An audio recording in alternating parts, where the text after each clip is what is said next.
Hello दोस्तों, आप सभी का आपके अपने यूट्यूब चैनल एएस क्लासेस में स्वागत है। और दोस्तों, मैं हूं रामकिशन सिंह। मैं आज आपको पढ़ाने जा रहा हूं class high school chapter number 9 आनुवंशिकता एवं जैव विकास, जिसमें अपन प्रश्न नंबरों को 5 प्रश्नों के उत्तरों को पढ़ेंगे जो बहुत ही महत्वपूर्ण प्रश्न हैं।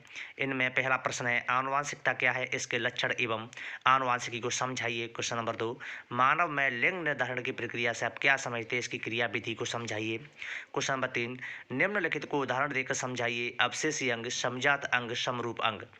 क्वेश्चन नंबर 4, क्या एक तितली और चमगादड़ के पंखों को समजात अंग कहा जा सकता है? क्यों अथवा क्यों नहीं? अगर कहा जाता तो क्यों, और नहीं कहा जाता तो क्यों नहीं? क्वेश्चन नंबर 5, गुणसूत्र किसे कहते हैं, इसके प्रकार तथा कार्य लिखिए।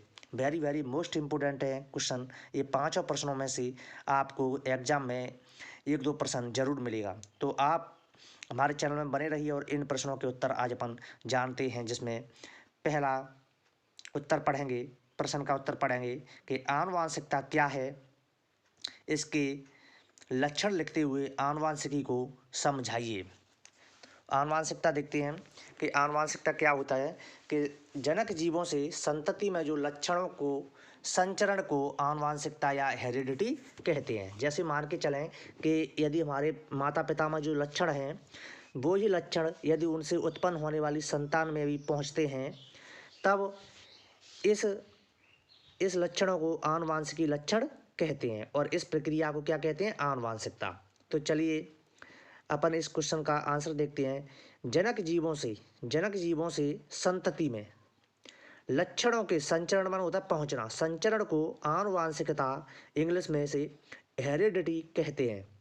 जनक जीवों से संतति में आने वाले लक्षणों को आनुवांशिकी लक्षण कहते हैं। जैसे मान के चले कि जो हमारे पिता में लक्षण है यदि वो ही उनके पुत्र में लक्षण आते हैं तो इन लक्षणों को अपन क्या कहते हैं, आनुवांशिकी लक्षण या जेनेटिक करेक्टर के नाम से भी जाना जाता है। देखते हैं आनुवांशिकी या जेनेटिक्स क्या है।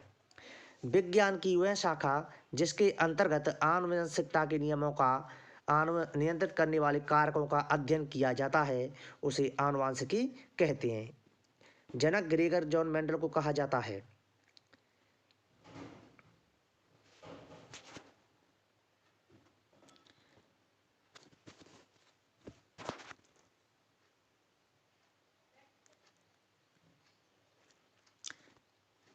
इसके बाद मैं आपको लेकर चलता हूं क्वेश्चन नंबर 2, मानव में लिंग निर्धारण की प्रक्रिया से आप क्या समझते हैं, इसकी क्रिया विधि को समझाइए।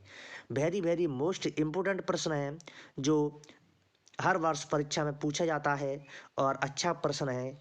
इस चैप्टर से केवल अगर आने की संभावना है तो इसी प्रश्न की आने की बहुत बहुत संभावना है, इसलिए प्यारे छात्रों इस प्रश्न को अच्छे तरीके से याद कर लीजिएगा। देखते हैं लिंग निर्धारण की प्रक्रिया, इसको इंग्लिश में कहते हैं process of sex determination, sex link determination. Answer है मनुष्य में 46 या 23 जोड़े गुणसूत्र पाए जाते हैं। कितने होते हैं गुणसूत्र ह्यूमन में? 46 या 23 पेयर्स गुणसूत्र पाए जाते हैं। अतः पुरुषों में यह गुणसूत्र 22 प्लस XY के रूप में पाए जाते हैं, जिन्हें हेटेरोसोम कहते हैं। जबकि स्त्री में यह गुणसूत्र 22 प्लस XX के रूप में पाए जाते हैं, अर्थात इनकी सभी गुणसूत्र एक समान होते हैं, जिन्हें ऑटोसोम कहते हैं। गैम्यूट का निर्माण के समय मनुष्य में दो प्रकार के गुणसूत्र अर्थात XY बनते हैं। स्त्री में बनने वाले अंडाणु XX समान होते हैं।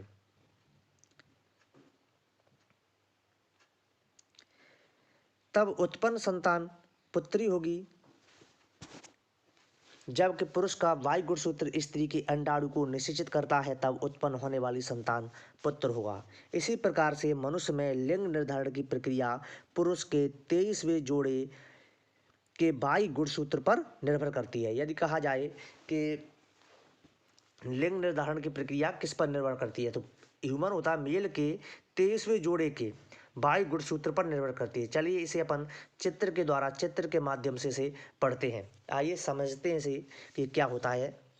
सबसे पहले देखते हैं इसमें मेल और फीमेल। मेल में XY गुणसूत्र जबकि फीमेल में XX गुणसूत्र पाया जाता है। जब मेल का X गुणसूत्र इसे अलग कर दिया तो X और Y मिला हमको और फीमेल से अलग किया तो एक्स एक्स मिला।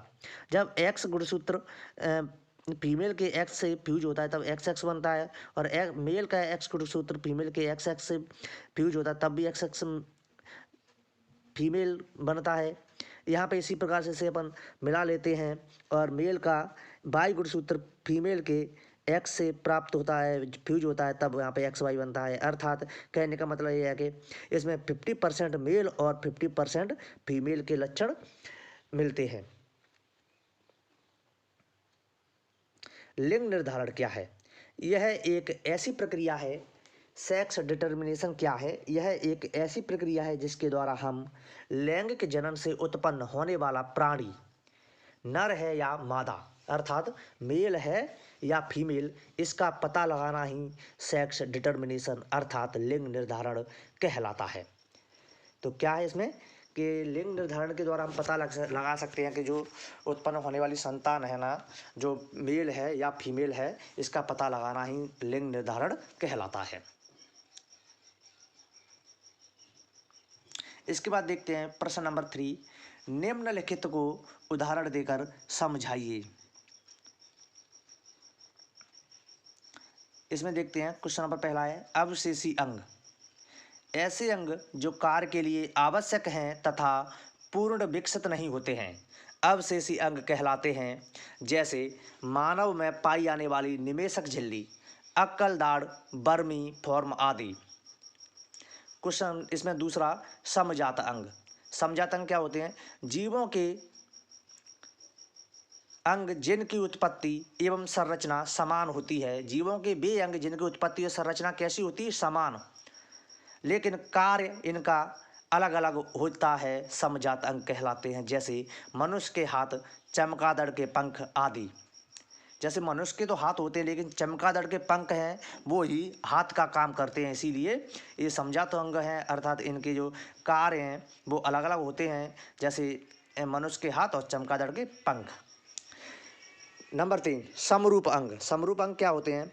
ऐसे अंग जो अलग अलग जीवों में समान कार्य करते हैं, ऐसे अंग जो अलग अलग जीवों में अलग समान कार्य करते हैं, अर्थात एक जैसा काम करते हैं परंतु उनकी आधारभूत संरचना अलग अलग होती है, समान नहीं होती है, समरूप अंग कहलाते हैं।